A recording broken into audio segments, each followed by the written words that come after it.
மகாராஜா, நான் வரக்கூடிய தருணங்களில் இப்பொழுது நான் யார் என்று தெரிய வந்ததா? மகாராஜா, நீங்க யாரு, ஊரு பேரு சவையரே சொன்னால் தெரியும்.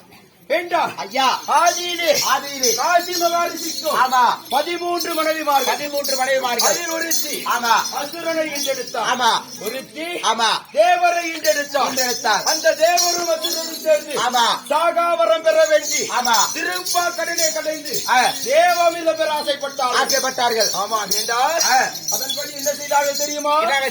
மந்திரிகிரி மனைவி மத்தாகவும் வாசகி பாங்கர் கயிறாகவோ சந்திரனை திரியாக நாட்டி தேவர் ஒருபுறம் அசுரர் ஒருபுறம் அவர்களை ஆரம்பித்தார்கள். என்ன வந்தது தெரியுமா? காமதேனு கற்பகம் தோன்றியது. காமதேனு கற்பகை அதனையோ தேவேந்திரத்தில் ஒப்படைத்தார். சந்திரிதி புதுமை தோன்றியது. அதன் பின்னர் அதனையோ குபேரத்தில் ஒப்படைத்தார்கள். என்றால் ஐயா, இந்த உலகமே நடுங்கபடியான மூன்றாம் நிலையில் என்ன தோன்றியது தெரியுமா? வந்துச்சு ஆலகாலம் தோன்றியது.